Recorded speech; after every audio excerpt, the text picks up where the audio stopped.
अब अपने जो रोल पर में है उसमें हमें सतत हमें फंक्शन का पता करना होता है कि भी दिया गया फलन सतत है या नहीं, या अवकलनीय है या नहीं। तो उसके कुछ महत्वपूर्ण परिणाम हैं। तो सबसे पहला जो परिणाम है वो ये है कि प्रत्येक बहुपद फलन क्या होता है, कि प्रत्येक बहुपद फलन प्रत्येक x संबंध रखता है r के लिए सतत व अवकलनीय होता है। ठीक है, तो ये बात आपको याद रखनी है कि प्रत्येक मतलब बहुपद फलन क्या होता है, हमेशा सतत या अवकलनीय होता है। कहने का मतलब ये है कि एग्जाम्पल के तौर पर मैंने ये बता दिया कि अभी पहले नंबर को जैसे फलन दे रखा है f(x) बराबर में इस प्रकार से कोई फंक्शन दे दिया ax² प्लस में bx प्लस में c। तो इस फलन को आपको कुछ भी नहीं लिखना है, बस सीधा सीधा ये लिखना है कि दिया गया फलन क्या है, बहुपदीय फलन है, इसलिए ये सतत है वह अवकलनीय है। ठीक है, इस प्रकार क्योंकि इसमें अपन मतलब कि x के भिन्न भिन्न मान रखेंगे, तो आपको पता है कि x के भिन्न भिन्न मान रखेंगे तो इसमें मतलब x का मान ये जो है ना रिजल्ट, ये रिजल्ट है ना, तो यहाँ पे रूट है। ठीक है, तो रूट में माइनस आएगा नहीं, तो इसका मतलब कोई दिक्कत नहीं है। और अंश बट्टे हर के रूप में ये है नहीं, यानी हर इसका क्या नहीं हो सकता, 0 नहीं हो सकता। ठीक है, क्योंकि हर इसका कितना है अपना 1 है।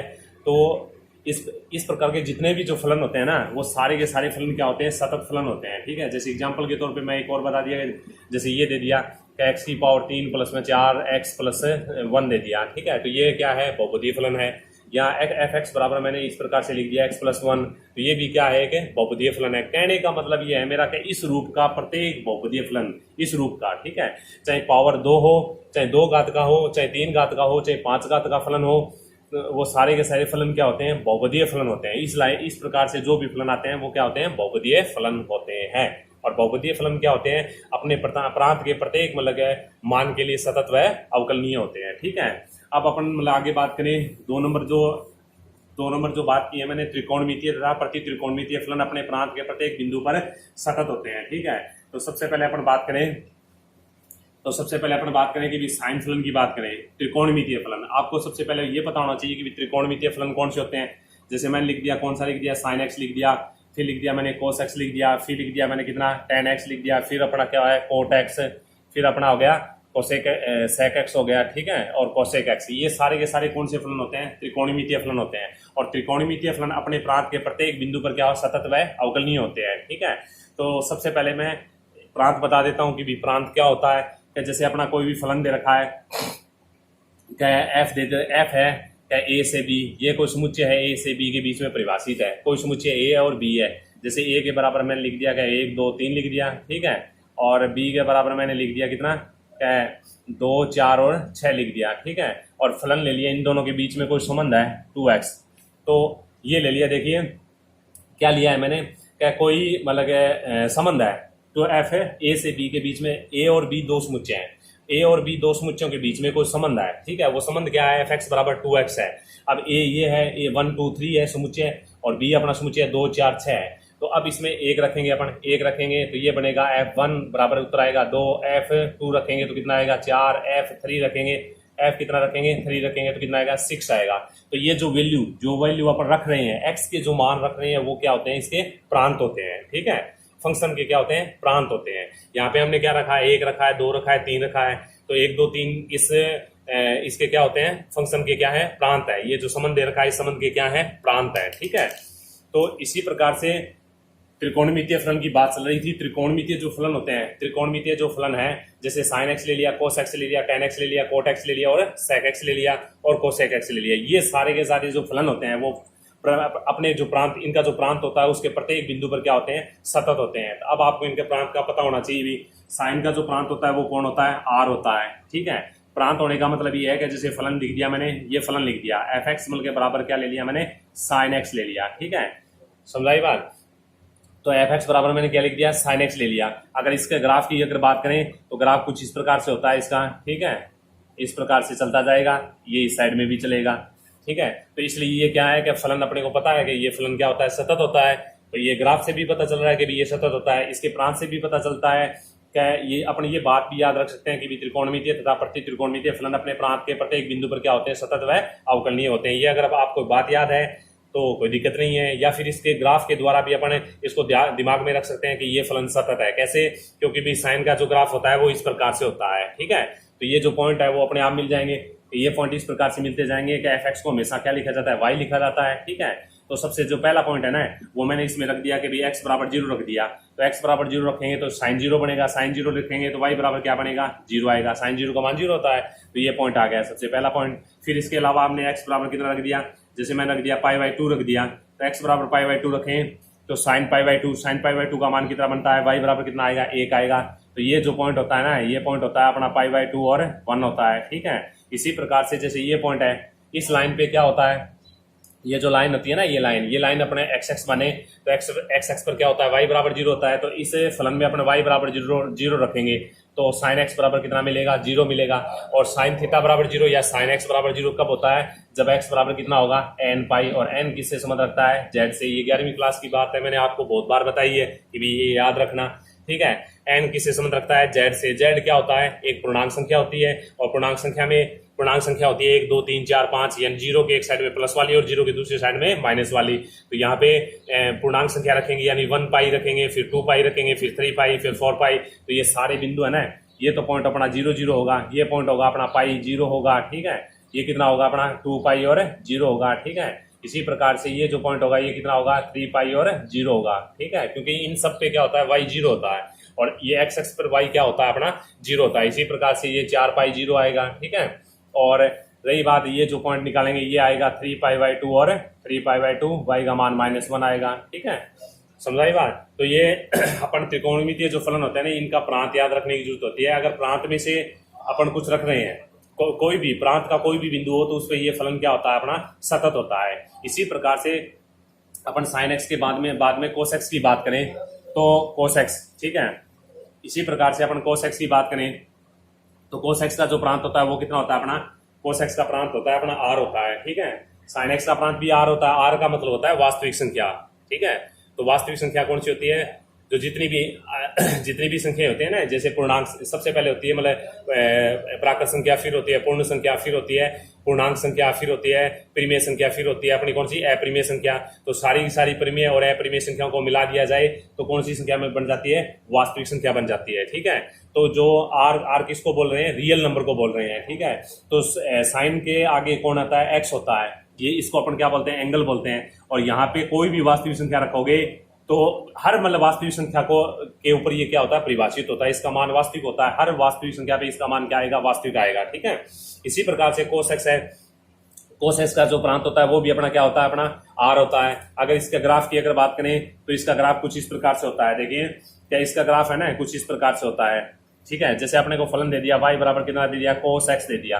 तो सबसे पहला पॉइंट निकालने का तरीका ये होता है कि ये कौन है अपना एक्स एक्स है, एक्स एक्स के ऊपर क्या होता है, y बराबर 0 होता है। तो सबसे पहले y बराबर 0 लिखें तो कोस एक्स बराबर क्या मिलेगा, 0 मिलेगा।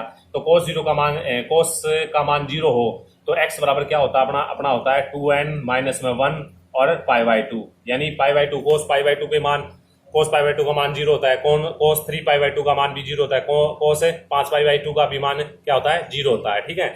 जहां n किससे संबंध रखता है, z से। ये भी एक फॉर्मूला है जो आपको 11वीं क्लास में मैंने बताया था, ठीक है। तो इन सब पे कोस का मान क्या होता है, 0 होता है। तो कोस का मान 0 यानी y का मान 0 होता है, ठीक है। तो और अब उल्टा ले इसको, तो y x पे क्या होता है, y x पे अगर अपन बात करें, y x पे x बराबर क्या होता है 0 होता है। अगर x बराबर 0 रखें अपन तो y बराबर क्या बनता है, देखिए कोस 0 का मान क्या होता है 1 होता है। तो x बराबर 0 और y का मान 1, इस पॉइंट से ये ग्राफ शुरू होगा, ठीक है। इस पॉइंट से ये ग्राफ कुछ इस प्रकार से शुरू होगा ये, ठीक है। इस प्रकार से ये बनता जाएगा आगे, ठीक है। तो ये ग्राफ इस प्रकार से बनता जाएगा। तो ये जो पॉइंट होगा ये पॉइंट तो 0 1 होगा, ठीक है। इस पॉइंट पे अपना मैंने भाई बता ही रखा है, ये पॉइंट कौन सा है अपना, ये कौन सी है, एक्स एक्स है। एक्स एक्स पे y बराबर क्या होता है 0 होता है। तो y बराबर अपन 0 लेंगे तो y बराबर 0 कौन से पॉइंटों पे होता है, इन पॉइंटों पे होता है। यहाँ पे 1 रखेंगे तो π/2 बनेगा, π/2 ये पॉइंट होगा अपना कितना होगा 3 π/2 और 0, ठीक है। समझाई बात। इस प्रकार से अपन निकाल सकते हैं, समझाई बात। कोई दिक्कत नहीं है। इसी प्रकार से ये होता है ना, ये पॉइंट भी अपना क्या होता है 5 π/2 और 0 होता है। ये मैं क्यों बता रहा हूँ, मैं इसलिए बता रहा हूँ कि अभी आपको ये ग्राफ याद होना चाहिए भी, ठीक है। क्योंकि ये जो ग्राफ है अपना ये ग्राफ है वो कौन सी पर्सन वाला है, 9वीं जो पर्सन वाला है, 10वीं पर्सन वाला है, उसमें सबसे इंपॉर्टेंट है ये चीज है, ठीक है। ये ग्राफ बहुत इंपॉर्टेंट है, ग्राफ की ये पॉइंट है ये भी आपको क्या है याद होने बहुत ही जरूरी है। क्योंकि अपन जब इंटीग्रेशन निकालेंगे तो इंटीग्रेशन में क्या होता है कि अपन क्षेत्रफल निकालेंगे, वक्रों के द्वारा घिरी हुई आकृतियों का क्षेत्रफल निकालेंगे तो उसमें वक्र का ग्राफ की बहुत ही जरूरी आवश्यकता होती है। तो वक्र का ये जो ग्राफ है, ये ग्राफ आपको याद होना जरूरी है, इसलिए आपको क्या करना है, ये ग्राफ याद रखना है। अब आपको ये भी पता चल गया कि ये फलन क्या होता है, सतत होता है, क्योंकि ये ग्राफ है, यहाँ से अगर स्टार्ट करें तो यहाँ से देखिए ये कहीं पे भी क्या है, टूटा हुआ नहीं है, ये इस प्रकार से क्या है, चलता जाएगा। ठीक है, तो ये भी ले लिया। अब अपन बात करें, अब देखिए साइन एक्स का बता दिया मैंने। साइन एक्स का मतलब कि जो प्रांत होता है वो क्या होता है, वास्तविक संख्या होती है। कोस एक्स का जो प्रांत होता है वो क्या होती है, वास्तविक संख्या होती है। अब टेन एक्स का अगर प्रांत की बात करें तो टेन एक्स का जो प्रांत होता है वो क्या होता है अपना, टेन एक्स का जो प्रांत होता है ना, टेन एक्स। ठीक है, सबसे पहले मैंने ये लिख दिया कि वाई बराबर के लिए लिख दिया भाई, टेन एक्स लिख दिया।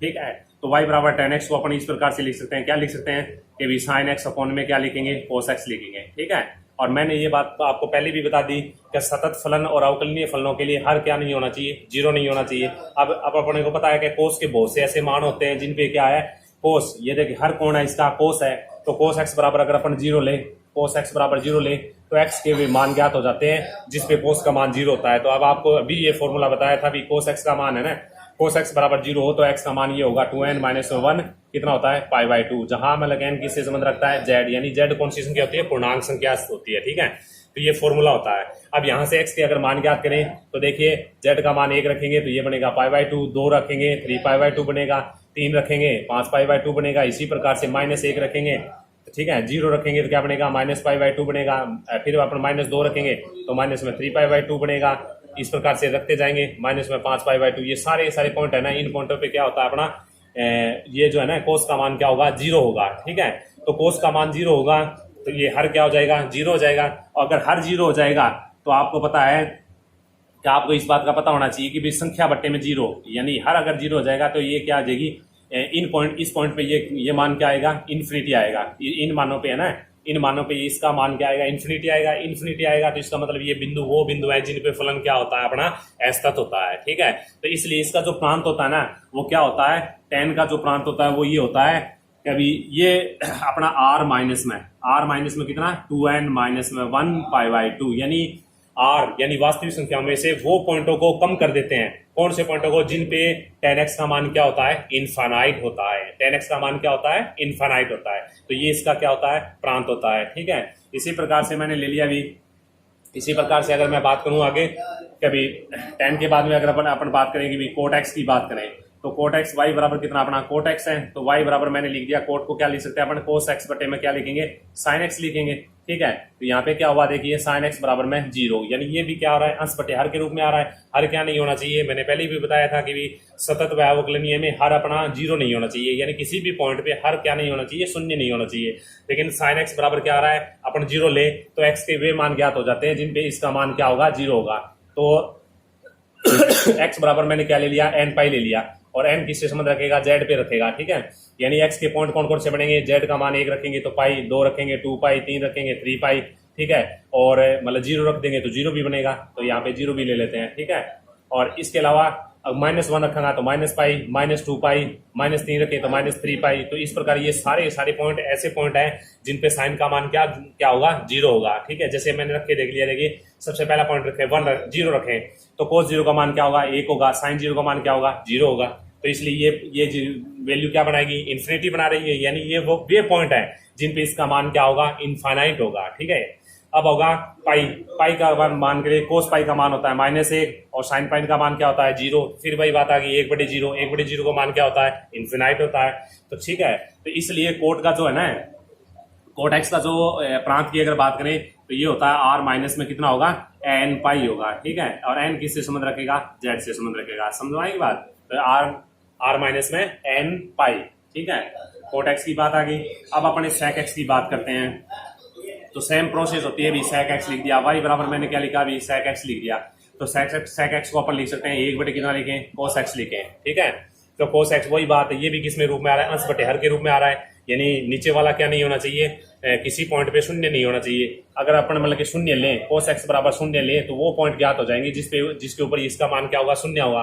तो मैंने आपको बता दिया भी, कोस एक्स बराबर 0 हो तो एक्स बराबर क्या होगा, ये होता है 2n - 1 और π/2, जहां n किससे संबंध रखेगा, z से संबंध रखेगा। तो इसी प्रकार क्या है कि ये जो सारे पॉइंट है ना, ये जो सारे पॉइंट कौन से पॉइंट है जिसपे कोस का मान क्या होता है, 0 होता है। अगर कोस का मान इस पॉइंट पे 0 हो जाएगा, आपको पता है कि नीचे वाला 0 हो जाएगा, तो वाई जो फंक्शन है वो क्या होगा, इनफिनाइट बनेगा, यानी अपरिभाषित बनेगा, यानी उन पॉइंटों पे क्या होगा, फलन अपरिभाषित होगा, ठीक है, या फिर फलन क्या होगा, असतत होगा। इसलिए अपन क्या करेंगे कि वास्तविक संख्या में से ये जो पॉइंट है ना, ये पॉइंट को क्या कर देते हैं, अपन माइनस कर देते हैं। 2n-1 π/2 और n किससे संबंध रखता है, z से संबंध रखता है, ठीक है। तो ये फलन ये क्या है, sec x का क्या होता है, प्रांत होता है, जो आपको याद रखना है, अभी दूसरी प्रश्नमाला में काम आएंगे ये प्रांत भी, ठीक है। इसी प्रकार से मैंने sec x की बात रही, sec x के बाद में cosec x की बात करें तो y बराबर कितना हो गया अपना, cosec x हो गया, ठीक है। तो y बराबर अपन क्या लिखेंगे, 1 में क्या लिखेंगे, sin x लिखेंगे। तो वही बात होगी भी, sin x बराबर 0, ये भी अंश हर के रूप में आ रहा है, और sin x बराबर क्या हो गया, 0 ले, तो वो पॉइंट ज्ञात हो जाएंगे जिसके ऊपर sin का मान क्या होता है, 0 होता है। तो x बराबर आपको पता है कितना होता है, n पाई होता है, और n किससे संबंध रखता है, अपना z से संबंध रखता है। तो ये वो पॉइंट है जिन पे sin का मान क्या होगा, 0 होगा। तो 0 होगा, इसलिए इसका प्रांत जो अपना है r माइनस में क्या लिखेंगे, n पाई लिखेंगे, जहां n किससे संबंध रखेगा, z से रखेगा। ये इसका प्रांत होता है, किसका प्रांत होता है, cosec x का प्रांत होता है, ठीक है। अब अपन बात करें, ठीक है, तो इसी प्रकार से क्या है कि आपको याद रखना है अभी, तो प्रति त्रिकोणमितीय फलन। अब आपको मैं इससे पहले मैंने ये पढ़ाया नहीं है अभी, प्रति त्रिकोणमितीय फलन कौन से होते हैं, तो इनको कैसे समझेंगे अपन, इस प्रकार से समझेंगे। जैसे y बराबर मैंने ले लिया, sin x ले लिया, ठीक है। तो यहाँ पे क्या होता है कि देखिए y, तो आपको आंसर देखिए कि साइन के आगे यहाँ ये इसको अपन क्या बोलते हैं, ये क्या होता है, कोण होता है, ठीक है। तो यानी मैं इसको लिख देता हूँ कोण। जैसे मैंने साइन 0 का मान क्या होता है, 0 होता है। साइन 30 का मान होता है 1/2, फिर साइन 45 का मान 1/√2 होता है ना। तो यानी कहने का मतलब क्या है कि साइन के आगे तो क्या आएगा, कोण आएगा, ठीक है। तो आंसर हमेशा किस में आएगा, संख्या में आएगा, ठीक है। अब साइन को इस साइड में ले जाएं तो यहाँ आंसर क्या आएगा, कोण आएगा, और साइन इनवर्स क्या होगा, x, यानी यहाँ पे कौन आएगी, संख्या आएगी, ठीक है। समझ आएगी बात। तो ये होते हैं, ये जो फलन होते हैं ना, इसको क्या बोलते हैं, त्रिकोणमितीय फलन बोलते हैं, ठीक है। तो कहने का मतलब ये है मेरा, क्या कहने का मतलब ये है कि y बराबर अगर मैं यहाँ लिखूं साइन x लिखूं, तो साइन को इस साइड में ले जाएं तो x बराबर क्या बनता है, साइन इनवर्स y बनता है। तो ये त्रिकोण प्रति त्रिकोणमितीय फलन होते हैं ऐसे, ठीक है। यानी जैसे x बराबर मैं लिख दिया कोस इनवर्स y लिख दिया, ठीक है। जैसे x बराबर मैंने क्या लिख दिया, tan इनवर्स y लिख दिया। ये भी क्या है, ये सारे के सारे क्या होते हैं, त्रिकोणमितीय फलन होते हैं। Sine inverse y, cos inverse y, tan inverse y, cot inverse y, cot के बाद में sec inverse y, cosec inverse y, ठीक है। तो अब अपन इसके प्रांत की अगर बात करें, प्रांत वही होता है कि यहाँ पे, अब ये मैंने आपको बता दिया कि ये क्या चीज है, y को आपको पता होना चाहिए, y क्या है, संख्या है, और x क्या होगा, कोण होगा, ठीक है। क्योंकि यहाँ पे क्या होता है कि साइन x बराबर अगर y ले तो साइन x, यहाँ x कोण है, तो ये आंसर किस में आता है, संख्या में आता है। तो अब देखिए साइन को इस साइड में ले जाएंगे तो ये कौन बनेगा, कोण बनेगा, और नहीं ये क्या बनेगी, संख्या बनेगी, और ये क्या बनेगा, कोण बनेगा। तो यहाँ आएगा, देख साइन इनवर्स के आगे हमेशा क्या आती है, संख्या आती है, और आंसर हमेशा किस में आता है, कोण में आता है, ठीक है। तो अब आपको ये बात याद रखनी है अभी, क्या इसका ना, इसका जो प्रांत होता है साइन इनवर्स x का जो प्रांत होता है ना, वो प्रांत होता है अपना कितना होता है, -1 से 1 होता है, ठीक है। ये बात आपको याद रखनी है अभी, ठीक है। अब आगे जैसे मतलब कोस इनवर्स x है, इसका प्रांत क्या होता है, अपना प्रांत की अगर बात करें तो इसका प्रांत होता है -1 से 1 होता है, ठीक है, 1 से 1 होता है। फिर आ गया अपना tan इनवर्स x आ गया, tan इनवर्स x हो गया। तो tan इनवर्स x का प्रांत होता है अपना r माइनस में tan इनवर्स x का जो प्रांत होता है वो क्या होता है, जैसे tan इनवर्स x का प्रांत r होता है, ठीक है। इसी प्रकार से कोट इनवर्स x होता है, उसका प्रांत भी क्या होता है, अपना r होता है। इसी प्रकार से अपन बात करें सेक इनवर्स की, तो सेक इनवर्स r माइनस में कितना होता है, r माइनस में ये होता है -1 और 1, ठीक है। और फिर इसी प्रकार ये कोसेक इनवर्स है ना, कोसेक x का भी प्रांत होता है r माइनस में -1 से 1 होता है, ठीक है। तो ये बात आपको याद रखनी है भी कि प्रत्येक मतलब बहुभुज फलन अपने प्रांत के प्रत्येक बिंदु पर सतत व अवकलनीय होता है। दूसरी बात ये कि चाहे त्रिकोणमितीय फलन हो तथा प्रति त्रिकोणमितीय फलन हो, अपने प्रांत के प्रत्येक बिंदु पर सतत व क्या होते हैं, अवकलनीय होते हैं, ठीक है। तो ये बहुत ही इंपॉर्टेंट मतलब मैं महत्वपूर्ण परिणाम बताएं आपको, आज ये 2 ही परिणाम बता रहा हूँ, ठीक है। तो इनको समझने की कोशिश करें, इनको याद रखें, इनके जो प्रांत बताए हैं वो भी याद रखें, और 2-3 में जो बाकी बचे हैं वो कल बता दूंगा, ठीक है। ओके।